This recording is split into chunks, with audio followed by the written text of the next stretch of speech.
Olá, que bom estarmos juntos. Eu estou aqui com a Bíblia aberta, esperando você para mais um capítulo da Escritura Sagrada. Estamos lendo, estudando, meditando no livro de Atos, que é o último livro histórico do Novo Testamento. Os 4 evangelhos, mais o livro de Atos, compõem os livros históricos. E estamos no capítulo 10, capítulo que vai falar sobre a história de Cornélio. Agora, Pedro está fora dos limites de Jerusalém, da Judéia, entrando então em Cesareia de Filipe. Uma cidade muito grande, muito importante. Nós vamos falar deste tema daqui a pouquinho. Antes, eu quero deixar para você as nossas redes sociais. No YouTube, você nos acompanha no canal Reavivados por Sua Palavra, NT. Você pode baixar os programas anteriores, pode compartilhá-los, compartilhar este programa também com seus amigos e faça isso. Compartilhe, compartilhe, compartilhe. Isso é muito positivo, tá bem? Assim você está ajudando também a propagar o Evangelho. Todos os dias, tenha lá uma lista, compartilhe com uma porção de gente, tá bem? Desculpe. No Facebook também, você pode nos encontrar na página da Novo Tempo, estaremos lá. E vamos trocar experiências. Conte um pouquinho da sua vida, seus testemunhos, seu testemunho em relação à Bíblia Sagrada, como é que você a lê, como é que você estuda. Nós temos interesse de saber e manter este relacionamento, a princípio à distância e virtual, mas vamos torná-lo cada vez mais próximo, porque a palavra de Deus nos aproxima. O Espírito Santo nos torna uma só família, um só corpo, cuja cabeça é Jesus Cristo. Então, espero que você possa entrar em contato conosco. O plano que nós apresentamos aqui é de um capítulo por dia. Desta forma, você vai passando a Bíblia toda. Mas há uma série, há vários tipos de estudos da Bíblia. Esse é um deles, o que a gente recomenda, porque a gente está fazendo. Mas você fique à vontade, fique livre. Mas se preferir este, marque um horário no dia, mantenha aquele horário com capricho, para que você possa não se perder, não é? Porque facilmente o nosso inimigo vencido vai colocar uma porção de tarefas para a gente não precisar ou não poder, né? Não poder ler a palavra de Deus e estudá-la. Marque um horário, mesmo que você perca aquele horário por um compromisso, alguma coisa, acordou tarde, mantenha-se firme e seguramente você vai aprender muita coisa e vai poder desfrutar dessa companhia gostosa de Jesus em cada página da Escritura Sagrada. O livro de Atos é um livro que mostra a atuação do Espírito Santo.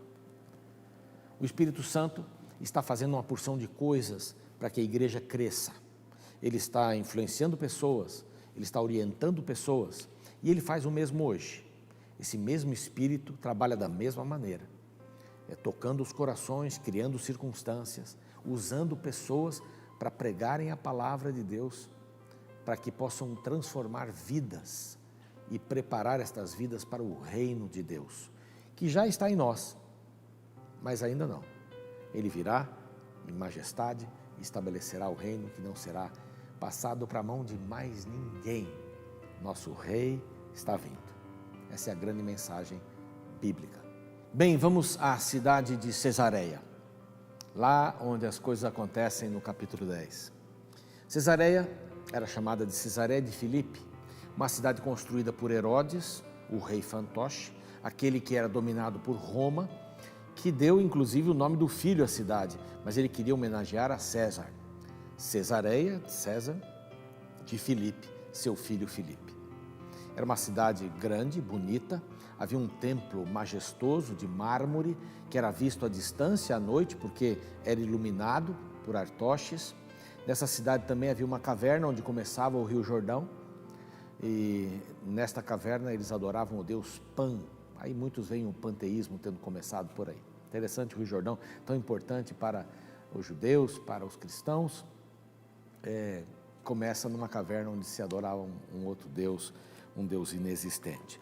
Bom, nessa cidade morava um homem, um comandante da corte chamada italiana. Verso 1 diz, o nome era Cornélio, centurião.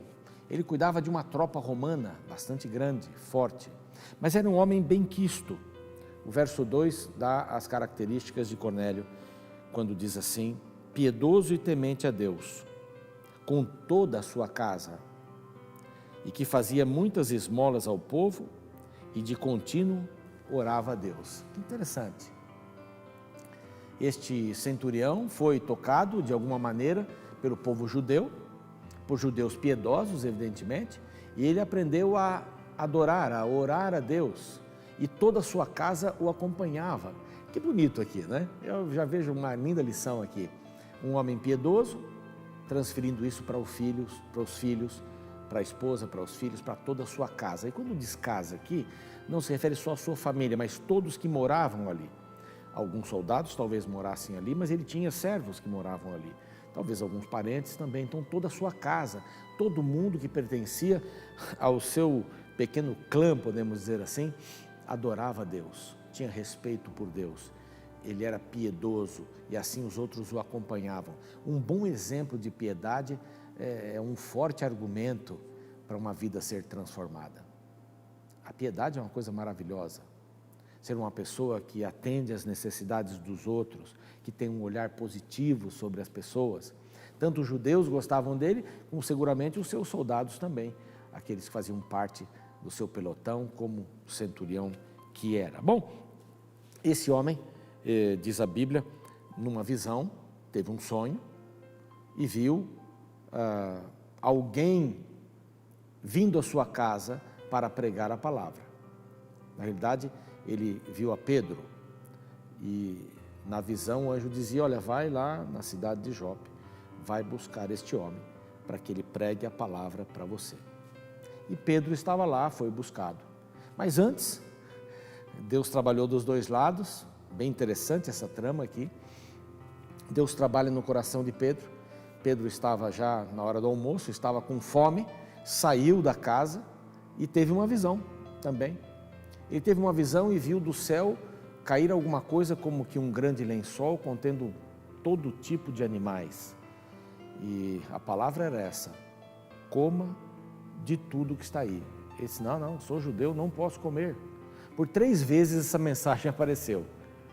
E depois ele voltou a si e estava tentando entender o que significava tudo aquilo. Bom, a ideia era que Deus queria colocar no seu coração que Ele, Deus, não faz acepção de pessoas.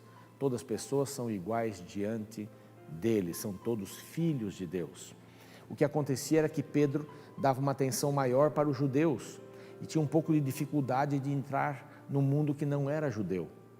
Então lembram-se lá do primeiro capítulo que esse evangelho seria pregado, né? Nós seríamos testemunhas, e pregado em Jerusalém, judeus, na Judéia, judeus, Samaria, aí já complica, que são meio judeus, até os confins da terra. Então aqui está chegando em outros lugares, em outros corações, e Pedro tinha que entender isso. Por isso a visão do lençol. A visão do lençol não é para autorizar todo mundo comer o que quer comer. O objetivo não era comida, mas o objetivo eram pessoas diferentes. Hoje nós precisamos respeitar as pessoas. Deus não faz acepção de pessoas e nós também não devemos fazer. Todas as pessoas são bem-vindas.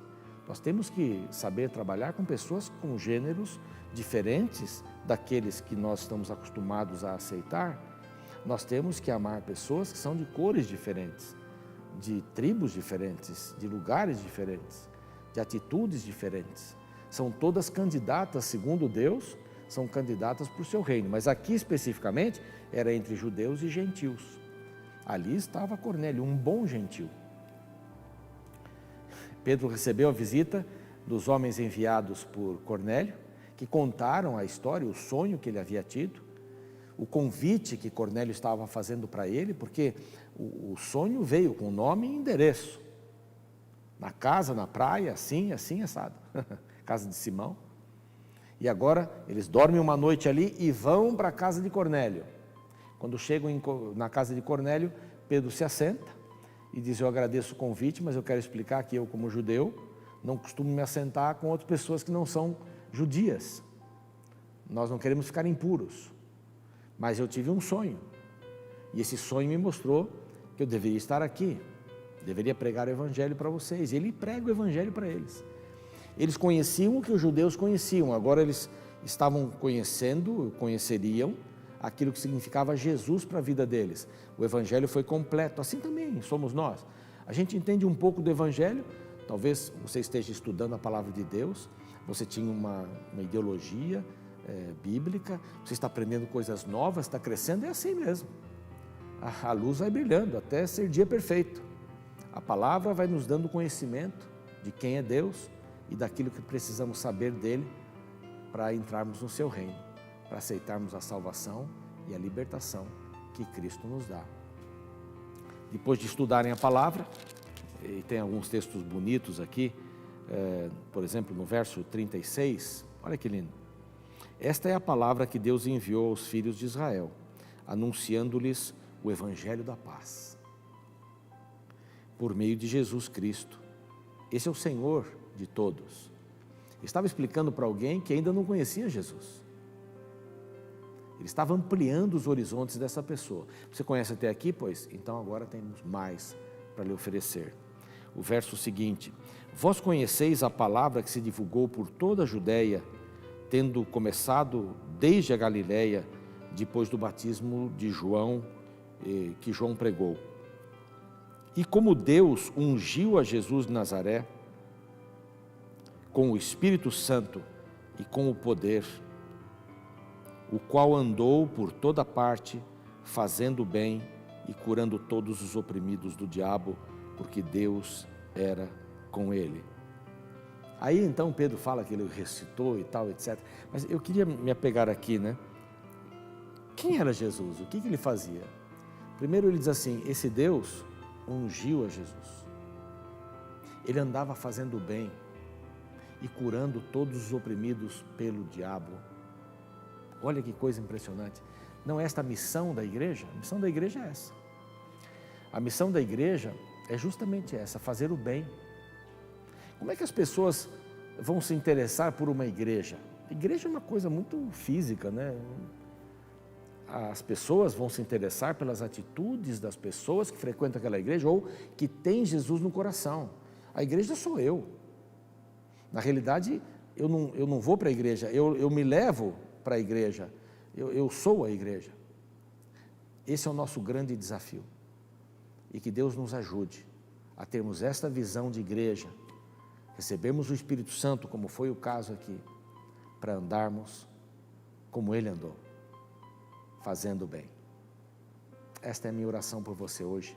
Espero você amanhã em nosso próximo encontro, programa Reavivado por Sua Palavra. Um abraço, até lá.